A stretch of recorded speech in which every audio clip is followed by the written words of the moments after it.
This isn't your average podcast. We threw like a spontaneous party out of nowhere. It was crazy. This is Full Send.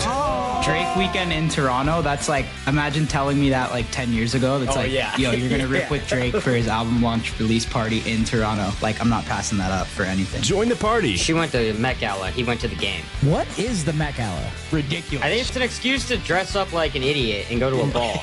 The Full Send Podcast. Oh, we're ready. Follow and listen on your favorite platform. It is 10 o'clock on this Friday. Hope everyone is getting ready for a great weekend. This is Three-Man Front on Jocks. Pat, Conrad, Molly, Landrum with you until 2 o'clock. Coach Wimp Sanderson will join the program coming up at the bottom of the hour. Later on in the program, we'll talk a little baseball. Barrett Salee, Braves Radio Network, as the Braves continue a West Coast swing. They're in the Bay. San Francisco will be the site the next 3 games as the Atlanta Braves wrap up a West Coast trip. Hopefully the Braves can get back on the winning side of things. They've had a manager in their division get fired this morning. No big surprise there. They've been awful, terrible. Mets have been bad. Very bad. Yep. I know you probably shed a tear this morning. Yeah, it was really sad. I think it's a break for Mendoza. You don't have to watch that every day. You don't have to deal with the New York fans. You don't have to deal with the New York media.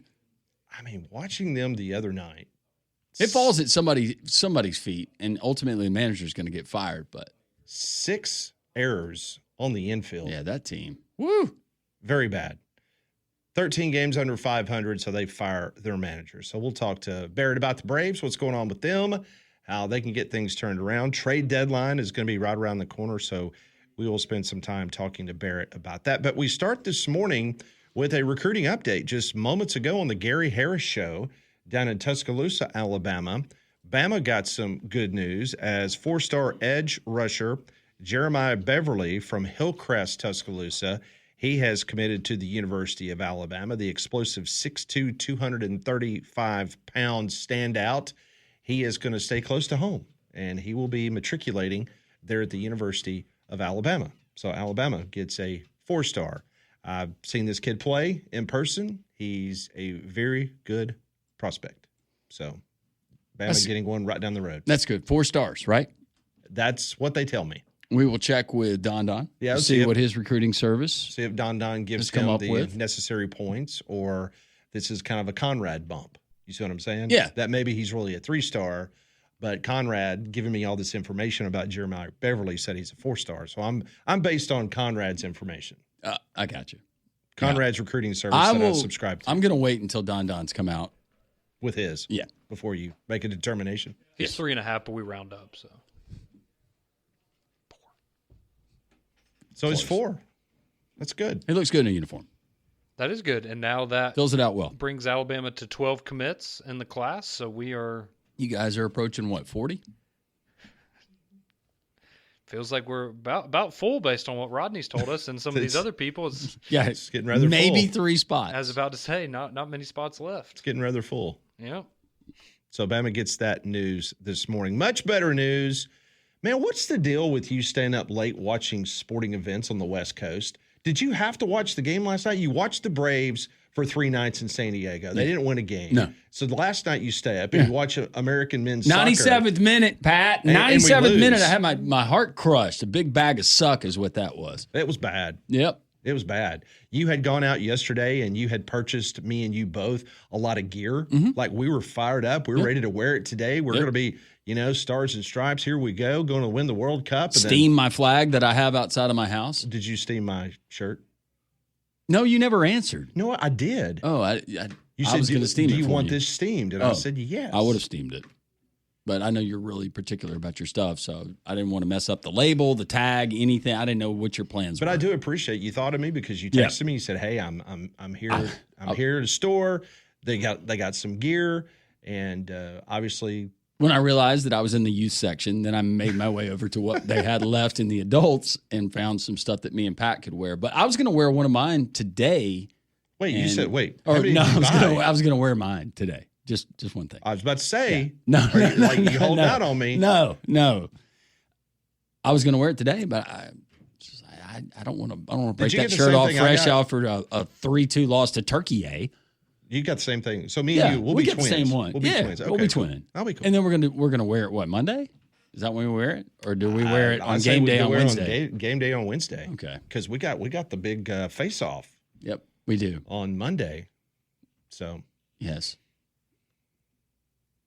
But the USA gear just, I don't know what the sales look like now that we've taken a loss. But they are doing quite well at the big box store that carries the USA gear. They had used stuff, but very, very limited. And guys said we can't keep it on the shelf in the adult stuff. Yeah, and the numbers were like players that you never see play. Right. I literally had to check to see a last name to make sure it was not a part of the women's team. Yeah, I understand. Yeah, it was disappointing last night. The winning goal, as Landrum mentioned, by Türkiye came in the 98th minute, extra time. And that was a whole conversation this morning on the morning show with Conrad and Damien about the extra time and why the game hadn't ended and all that kind of good stuff. And I understand that from Conrad, and just it's kind of bizarre for those of us who watch college football or basketball to be reminded of injury time or extra time.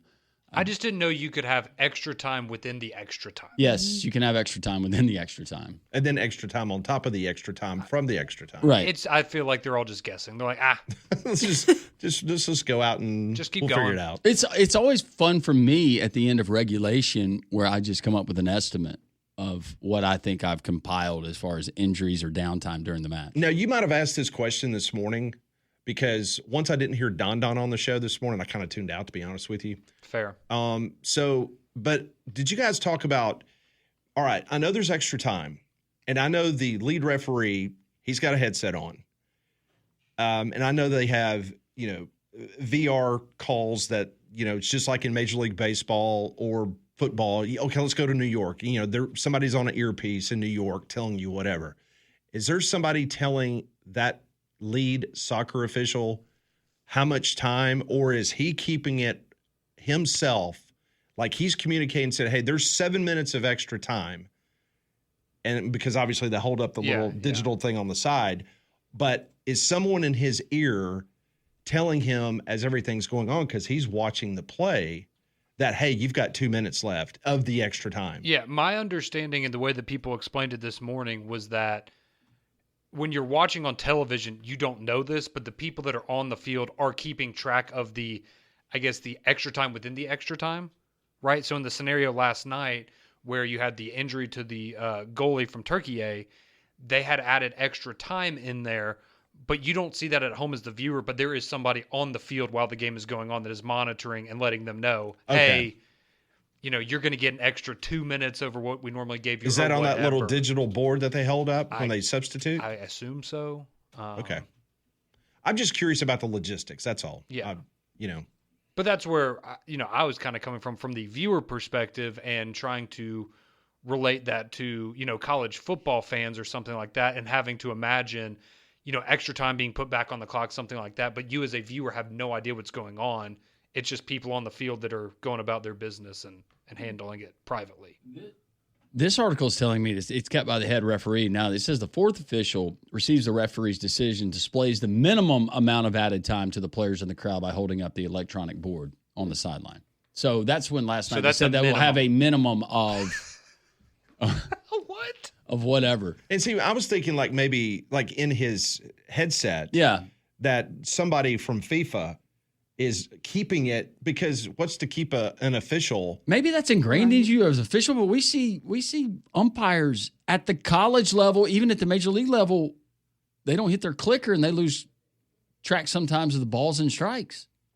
I mean, who's to say that you get an official somewhere that just is like, hey, hate to say this, but maybe he's leaning a certain kind of way and he's ready for this thing to be over with, and he doesn't give Team A the benefit of the doubt because Team B hasn't been buttholes the whole game. And so all of a sudden, hey, you've umpired. You've umpired games where there's been a clock. Okay, you leave home plate, you start the timer. Sometimes the two head coaches, they would do the timer themselves to keep up with it. Other times they're at the disposal of us. And I've worked with partners, not me, by the way, but I've worked with guys before when, you've gotten into a game or it's a blowout or there's something going on, and they might look at the clock and go, you know what, we're like 2 minutes away from like and we don't want to start another inning, guess Yeah. what? Ball game, we move on. Yep. So that's what I'm saying. Is the guy in his headset, someone from FIFA, telling him, hey, you've got 60 seconds, 30 seconds, 10 seconds to go. Well, one thing I noticed, we had more booth-initiated reviews, it seemed like, in not just the U.S.'s last match versus Australia, but the other previous round of matches. And maybe that had to do with – because last night I felt like it was officiated different than it was the previous two matches. Now, I think the officiating was fine.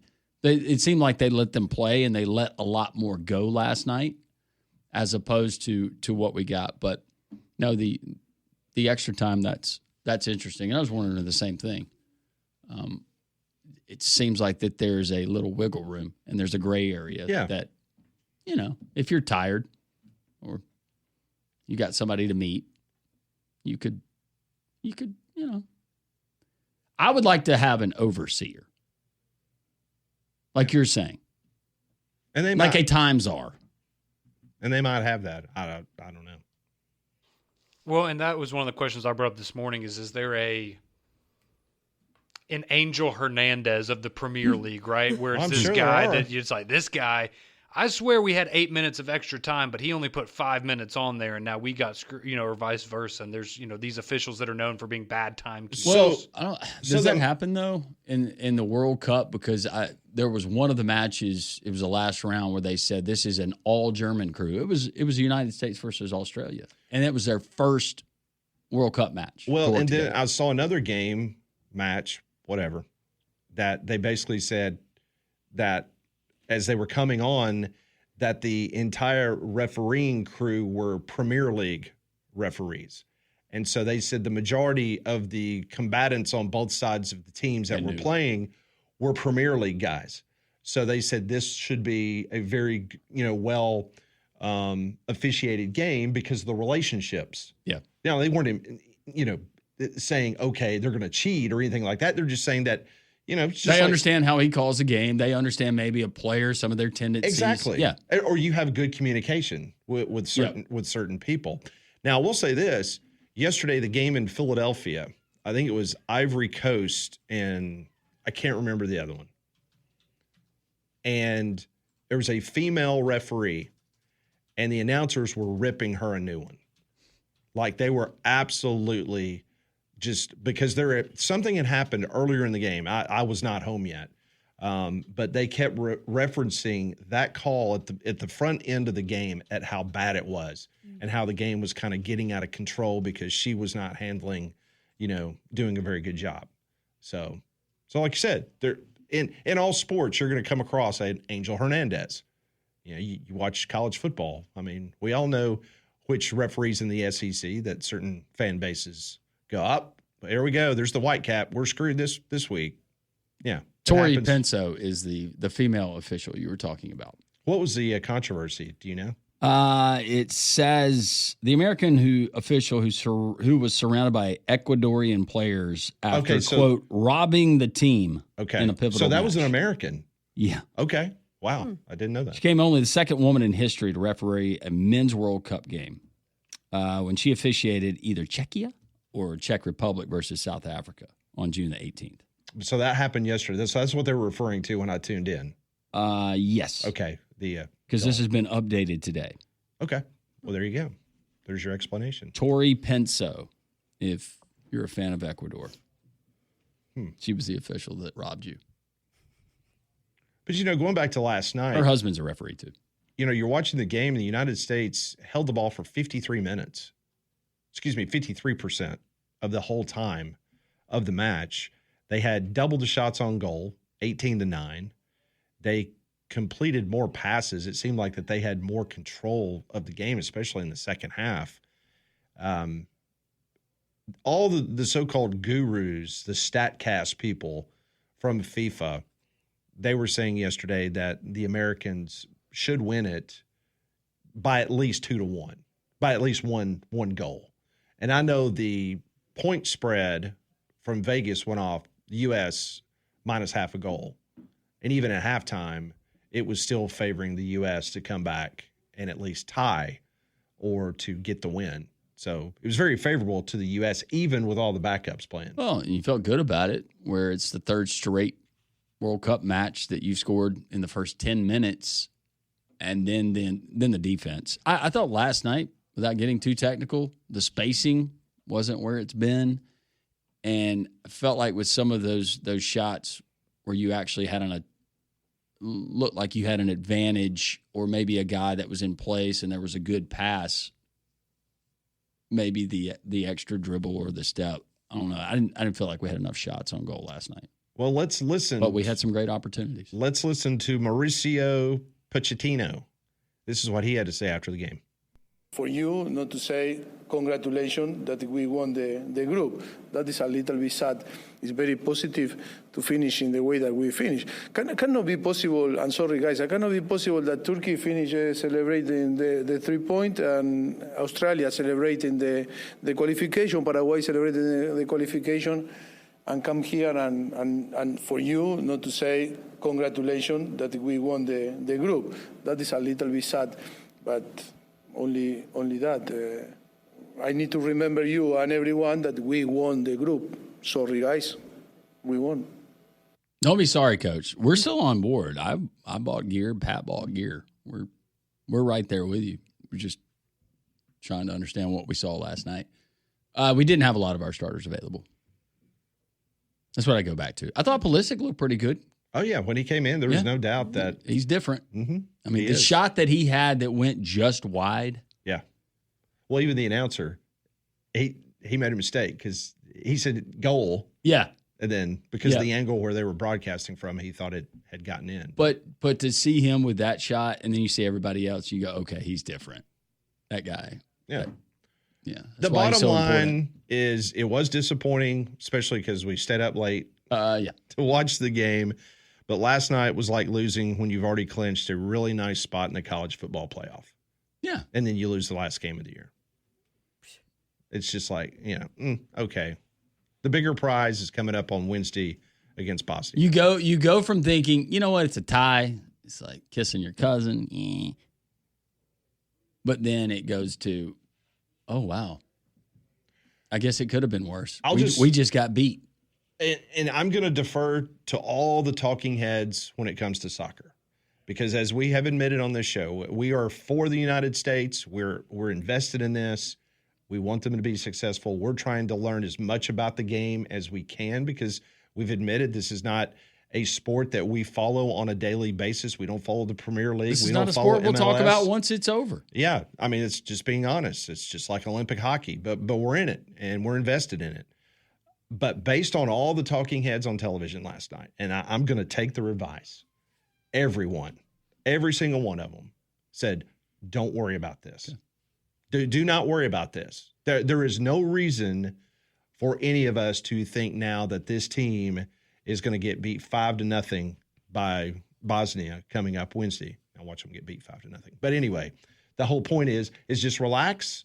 You didn't have all your main pieces playing last night, and you're playing a team that's we've seen in the SEC, very dangerous, where you can go out there and you know what? They're getting on a plane this morning going home, and their country, Türkiye, they're pissed because they sucked until last night. Yes. And so their coach is about to get fired. Yeah. And so they went out there last night, footloose and fancy free, like, who cares? Let's just go after it. And I think it was also smart, not saying that Turkey would have played dirty, but you don't want headhunters out there, that's trying to bait your guys to get another yellow card and then get suspended for the knockout round. So, I'll take the advice. Yeah. So once they said that, I said, click, off, TV off, gone to bed. Mm-hmm. Until you came in, started complaining about it, I really didn't think about it anymore. Well, I was thinking I need somebody like this other than you to tell me that the Braves are going to be okay after a bad loss. Well, Barrett's going to tell you that at noon. I don't know if he's going to. No, he's going to. You're fine. I keep telling you that. You're fine. These West Coast games, let's go to another time zone. Just think, you used to do that all the time. You used to be in the National League West. I know. A lot of late nights, and I didn't want to wake up and go to school the next morning. Yeah. L.A., San Diego, and San Francisco, that lovely three-city trip. Yeah, Houston, that was fun. Mm-hmm. We still had the Astros playing there. And Cincinnati was in your... Cincinnati, so weird. That was weird. All right, Wimp Sanderson is going to join the show coming up at the bottom of the hour. Barrett later on talking baseball. Text line is open, 205-834-9450. We're just talking during the commercial break. BetOnline.ag, they have just posted the first line that I have seen in regards to the United States taking on Bosnia in the next round. In the United States, they're an overwhelming favorite in this game. Matter of fact, they're minus 480 to advance to the Sweet 16, as we call it here in the States. But that's huge. Minus 480 to advance with a victory against Bosnia. Well, we have a long summer of heat and humidity ahead, so keep your home and your family comfortable with America's most reliable HVAC brand, Trane. And to help, Trane is offering up to $1,350 rebate on select home comfort systems. So learn more and find a specialist near you at Trane.com. United States is 2-0-1 all time versus Bosnia. You know, I was a little disappointed last night because I tweeted this out when the game got going. The U.S. scored quick, just like they have in most of the matches so far in the World Cup. Up until last night, they were 11, 2, and 1 all time when they scored first. So that was only the third time in World Cup history that the United States scored first in the match and lost. Yeah, and the stat that they gave during the broadcast about the number of minutes the United States had led leading up to that point, pretty incredible, the dominance that we saw. But I'm gonna trust the talking heads like you. Yeah. That last night, nothing to really dwell on. Don't let me down, guys. You've got money on it now because you bought gear. I know. It's been a really cool story. It's been fun, and it was surprising, refreshing. So I'm not gonna. It's just to lose like that. Yeah, that was a really kick in the you know what. Yep. Not good. Text line is open, 205-834-9450. This one reads, 9 of the 11 were new starters. Our A players were able to rest. Pepe, Reina, Berhalter, and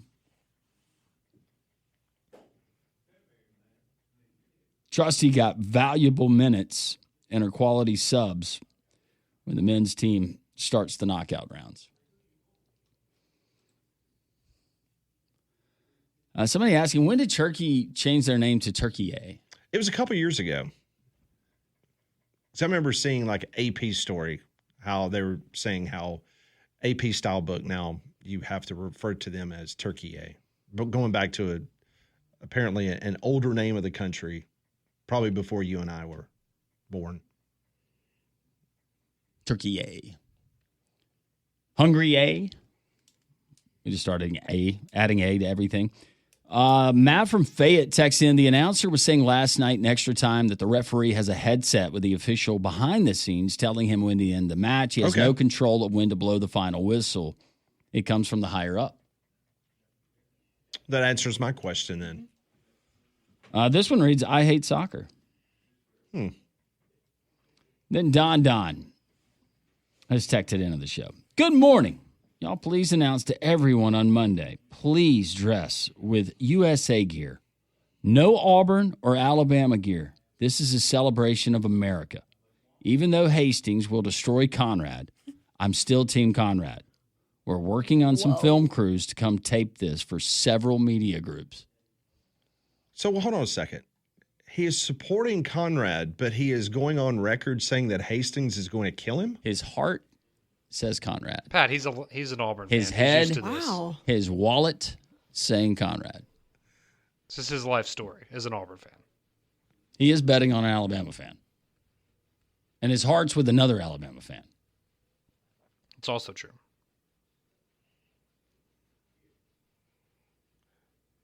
What kind of hat are you going to wear Monday? I know what kind of shirt you're going to wear. You're going to wear like an Uncle Sam type cap or bandana, right?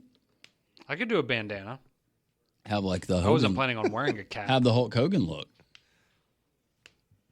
It's true. You even put some slits in the tank top for you to rip off. When was the last time you got a haircut? Oh wow! Just making fun of your hair. No, I'm thinking about like a hairstyle maybe for him. What are you thinking? It's been probably like a month. Like a rooster? Mm-hmm. Like a little, Have you ever styled your hair up? Not really. No. What do you want, like a faux hawk or something? I have some breaking news. Do you? We have a message from Hastings. Oh, Hastings. He's back. He is so back. I can't wait until Monday to start the winning trend for America. I feel like I should be the minus 480 favorite in the Freedom Face-Off against that non-American comrade. Man, he thinks he ought to be minus 480 instead of minus 280. Wow. I wish him the best of luck. So bandana, American flag tank top. You got something that. Are you Don cutting the wants you to sleeves wear off? too? Oh, of the shirt that I have? Yeah. No. It's a nice shirt. You'll have a pre-match and then a actual we're doing match. wardrobe change. Yeah. Okay. Wardrobe change. Making sure. Yep. So you'll have a warm-up outfit and then the actual contest outfit and then post-contest. Correct. Okay. Now someone is asking, who in the Hades is Hastings? LOL. Exactly. Who is he? Jonathan says, I have little lug nuts back all the way. I understand seats are going at a premium on Monday. Yes, we've already had people purchase seats. Some VIP front row seats. Mm-hmm. Very generous of them. Yeah, we'll be announcing what charity we're going to be sending that to. Yeah, seriously. Someone has purchased a VIP seat, front row and center. Yeah, got it yesterday. And that money will go to a charity. Jason saying, what did Conrad do last? Get a haircut or change his Venmo profile picture? Man, what's my... I think the Venmo's like a middle school picture of you or something. One of them was from my freshman year of college. Oh, I changed it now. It's different now. I changed it. It was for a long time like 17-year-old Conrad or 18-year-old Conrad, though. Appreciate our listeners up in North Alabama, in the Huntsville area, also in Montgomery, Jocks Montgomery. This one reads, Hastings is in a no-win situation. Embarrassing or an empty win? It's lug nuts. What have you really accomplished? I have nothing to lose and everything to gain. That's I can't true. say the same for Hastings. That's very true. Coming up next, brought to you by Crane Works, we will talk to Coach Wimp Sanderson next on the Friday edition of 3-Man Front. It is 10:34 here on Jocks on this Friday. Always happy to be joined by former Alabama head coach Wimp Sanderson, brought to you each and every week by Crane Works. Lift it, load it, grade it, grind it, move it, haul it, rig it, dig it, Crane Works, Rental Works, yeah, the big dog's got it. Wimp Sanderson on 3-Man Front is brought to you by Crane Works. Lift it, buy it, rent it. The big dog's got it. And now, Wimp Sanderson. Coach Wimp Sanderson joins us now on the Higginbotham Hotline. Coach, did you stay up late like me and Landrum and watch the soccer match last night? Unfortunately, I did not. There's one thing that you do not need in soccer. Okay. A scoreboard. That's true. You don't need a kind of big scoreboard. The scores are 4-3 or 2-1. Very true. No scoreboard. Save money. If you're broke, save money. You ain't be no kind of big scoreboard. I can't believe that you have not jumped on board and supported our boys in their effort to do something historic. I tried to jump on board, but my sleep overcame me. So I didn't make it. I didn't make it. I don't know. You said they changed Turkey's name, and you said this and said that. They kicked the ball around. I look up, and they played for I don't know how long. The score's 1-0. 1-0. Oh, I would love to see Coach Wimp Sanderson on a recruiting visit back in the day to Eastern Europe and going and talking to some of these kids. Oh, if I could gotten a player, I'd like soccer. I talked about it. Yeah, you would. I'd read a book. I'd read a book on soccer when I got there. You thought I was soccer. Horse meat. That's my favorite. Yeah, thank you. So wait a second, Coach. You mean to tell me in Florence, Alabama, you never played a little soccer? We never played no cotton picking. We couldn't even spell it up there. No, we ain't playing no soccer up there. I got about 3 or 4 things I want to tell you. First of all, this 5-on-5, this 5-5 basketball playing is great. You like it? Yeah. Well, if I went to a junior, guess who I got at a junior college? Gary Elliott, great guard for me. Yeah. David Benoit. Oh, Benoit. Absolutely. Latrell Sprewell. Oh, another good one. He's all right. Guess what? if I had gotten those today, they'd have 3 more years of eligibility. Not bad. When I was coaching, you had 3 years of eligibility and 1 year on the freshman team. And if you didn't like the freshman team, didn't think you were going to play, you were 88 out the gate, and you had to sit out a year. So where it's gone from 3 years back when old guys like me had it, it's gone now to 5. So that's a plus, I think, and I had some really good junior college guys. I know, and it'll affect the high school kids a little bit. I think maybe if people stay a little bit longer, maybe it might. My son thinks it's going to affect the high school kids more than I do, but he thinks it may have a little bit of effect on high school recruiting. I have no idea. What are your thoughts on just overall what you've seen as far as those kinds of things being implemented? You think it's a good thing? I was just fixing to say that. Yeah, and I think that's a quick question for me. I think this. I think the Protect the College Sports Act is going to be sent to Congress. 19-9 was the vote by the people to send it to Congress. The SEC and the Big Ten don't like it.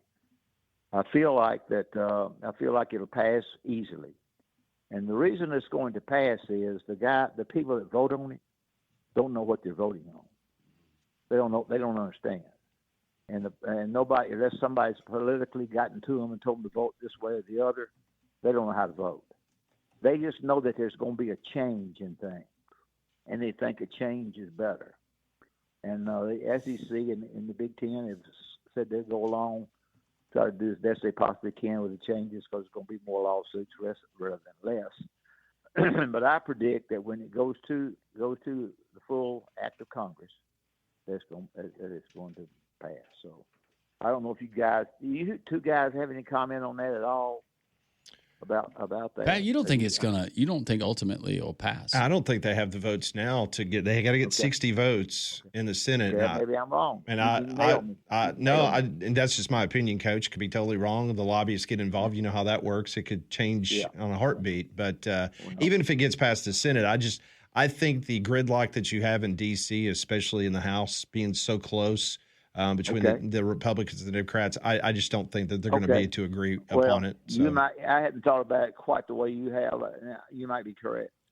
It's hard to. But your theory is a good one, Coach. Absolutely. I don't know. Yeah. I'm undecided. It wouldn't surprise me either way how they vote. But for you to say, they're going to be voting because they don't know what they're voting on, I think there's something to that. I do too. I think a little bit you don't really know.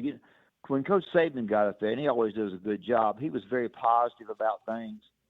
I'm not 100% sure he knew everything that was involved in it. I'm not that he's not smart, because he's a darn smart and a great coach and a good friend. But I'm not sure when he was as positive as he was with that small group that he talked to, that he quite knew everything that the SEC feels like they know. Right. And maybe those words will push it towards the positive part of it, and maybe Pat's wrong. Maybe I'm dead wrong, and maybe y'all dead right. I just kind of feel that way. I don't know. Coach, I want to ask you about this. It made me think about Dusty May this week. It surprised a lot of people after he wins the national championship. Great coach, took FAU to the Final Four, got to Michigan, had 2 great years, won the Natty, and now he's off to the NBA. How shocked were you to see him leave Ann Arbor for the NBA? A little bit shocked, I think, because he's going to be able to recruit more players and maybe have a shot at winning it again, although that's not very easy to do. They had talked with the coach at Duke. I'm not saying that he was offered the job, but they had talked to both those coaches, and he decided he would take it. He was assistant coach to Mike Davis at UAB, and Mike Davis had played for me at Alabama. Mm-hmm. And I knew him a little bit, didn't know him great, but of course Mike was a terrific player for me. And I guess I'm a little bit shocked that he left. I think you have to have a different kind of personality, I think, and he probably has that personality to coach pros. I didn't. My personality, they all think I'm gruff, and I am. What is that personality, Coach? Describe that. Well, it's a personality that sort of get along with everybody. Yeah. Everybody's doing good, that kind of thing. And I thought everybody was doing bad. No, I didn't get about that. But I pushed my guys. I felt like my guys need to be pushed harder. And of course, nobody wanted me to have a job when I got it, so I just pushed even harder. I didn't care. So anyway, I think that personality is good for him, and I think he'll coach him well. I really don't. I don't have an inside feel for him at all. While we're talking about that, I don't totally agree with Landrum on star ratings. He thinks when you see a star, that's because the star parts when you're recruiting people, you don't know about them mentally. And the mental part of it is so important to, as I said, mental physical at 3:1. I think this about Alabama, we have a lot of Alabama listeners, that Georgia sort of, with a lot of players in their state, they just said, you can come with us. Somebody else is going to offer you more money. We've got a program going. And they sort of did it that way and didn't try to buy them. I think Alabama has signed some people, at least on my show, that people are questioning because they star them at 3, and they're all upset about that. I think if you feel like a guy can play for you, and you bring him in, and the coaches get around him, and the players get around him, he's big, strong, and physical, and doesn't quite have the ability. The odds of him playing for you, if he stays, are great. If he's mentally is good, I believe that. I mentally physical at 3:1. I think if you don't like the guy off the field, then no. But I think what Alabama has done is that they have been able to keep the players that they've had. Now, I'm just to talk about offensive coordinator in a minute, and everybody will hang up on me. But I think I forget the number. Alabama had lost 1 or 2 players. I think if you keep players that have a chance to play, if your staff feels like they can play, and your head coach believes in your staff, and that everybody, if it's an offensive guy and he comes in and talks to the defensive guy, for example, if he's an offensive player, he talks to the defensive people. I think you get a better feel for him overall. Now, I could be wrong. And, hey, let me tell both of you something. If I'm wrong, then you get fired. Yeah. You get fired. Yeah. So that's just that simple. You get fired. You made a mistake. Indiana did something nobody thought would anybody do anything. You're telling me if I woke up one night and said Indiana won the national championship, I'd say you're crazy. So I think maybe for Alabama, that is a way to go. Are they tough on him? I think they like playing for him. Is that going to win games? If the players are good enough? Y'all comment on that for me. And it's to me, it's a little bit like Georgia did, except Georgia did it first. But Georgia didn't say, we got this much money for you.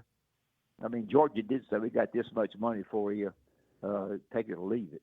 After they had won a national championship, they could say that. But both of you guys comment to our listeners about and correct me if I'm wrong. No, I think there's something to it. I think there's a lot of unknown right now because we're so early and we're still kind of in its infancy of transfer portal and NIL. So my whole reaction to whatever they're doing is, I think it's too early to criticize because we don't know. I think the things that you question as far as recruiting and maybe the number and who they're going to sign, you look at the Georgias, the LSUs, and everybody's situation's different and say, why are these schools still recruiting like they traditionally have? And Alabama's taking this approach. But you mentioned Kurt Cignetti in Indiana. They did it a different way. They're doing it a different way this year. So I don't know if it's fair to criticize, but one thing is for sure, like you said, if it doesn't work, it's not going to matter anyways. He'll be gone. Yeah. Pat, what are you saying? I think what you said in that, Coach, is whatever philosophy you decide to move on in this day and time, at the end of the day, you're going to roll the dice. And if it doesn't work out, then you're going to be in the bullseye to potentially lose your job. Yeah. And I think you have to think outside the box. I know that's an overused cliche when you talk about stuff like this nowadays, but you see what Cignetti did in Bloomington. And so now everybody is wanting to replicate that. And so I will give Courtney Morgan and Coach DeBoer a lot of credit. This is bold. I mean, we've not seen this before. And you're also asking a fan base to be very patient because for the last 15 years, Coach, as we both know, it's been nothing but number 1, number 2, number 3, number 4 type of recruiting classes, and it will not be that way this year. Well, the whole word in all of this is expectations. Right, right. And I'm not trying to compare what I did, my job, but when I got the job, the expectation, I had to help CM, and we've gotten a good program. Expectations were high, and people, found out that I was rough and tough and mean, and I think I tried to make our guys. I was a little bit gruffer than anybody around, and told everybody what I thought. The one thing I didn't do, I didn't criticize my fans. I didn't say anything. I mean, darn sure that my fans are there to see our team play, and I poor mouthed about my team outside the box to the media, and I bragged on them inside when they had the door shut. So I just think because they're not tough publicly. I don't think that you kind of coach your own personality. I think that's all this stuff that sounds corny, but I think that's big. I think you just coach you just make them, and I've said this on your show before, but when I sent Hollywood Robertson and Robert Ory and them through tough times, they didn't like it. They didn't like it. They didn't like me. But when they got through, they looked back on it and cared a lot about me. Yes. And appreciated what we did. And I think I say this all the time on this show, but we have different listeners, and I think it's just like, if your mother tells you to come in at 10 o'clock at night, and you get mad about it, coming in at 10 o'clock at night, you want to stay out later. When you get married, you have a kid, you say, son, you got to be in at 10 o'clock. Because you're doing the same thing that your mama did to you. And you didn't like it when she did it to you, but you like it for your kids. Yes. So that's the kind of, and even though I say this a lot, I think it's good for parents to hear it. It's not corny. It's the truth. When you go through tough times, you don't like the tough times. When you get back and look at it, and you go a little bit further with your life, you look back at it and you like it. So that's right. That's about it. No, that's good stuff. He's Coach Wimp Sanderson, and Coach joins us for these enlightening, entertaining conversations every single Friday, and they're brought to us by our good friends at Craneworks. Well, Craneworks is absolutely the very best and most trusted equipment in the country. For 30 years, they've had trained operators who make darn sure that everything that they do is aboard. They tear things down and build it back up. Whether it be around here, whether it be in Huntsville, that's grown so much, in Mobile and Nashville and areas like that. And along with Rental Works, which is an outfit where you can rent the equipment. I did that, and you can handle Rental Works yourself. They'll bring an operator with them. Craneworks, Dave and them do a terrific job of doing everything possibly can to please you. They've got landscaping equipment. They've got escalators. They got anything that you need, and they are absolutely a great people. Appreciate you guys having me on. No, that was corny stuff. No, it was great stuff, Coach. At least for people to think about, because when you raise your kids, it ain't easy. And, I see where this situation at Alabama with this running back is. Here's what I want to say. I know I got to go. Everybody's mad at the offensive coordinator at Alabama. Well, let me tell you something. Players win games. If you open the whole, maybe you need to recruit a better player, but players win games. If I set screens for my guy to shoot a 15-foot jump shot and he misses it, it's his fault. Yeah. But I thought he was going to make it. So I think it's important that, I've had the defensive coordinator on my show. I haven't had the offensive coordinator on there, but we have a tendency to really wear that out. And I do think that you got to get the whole. You got to coach them where the whole.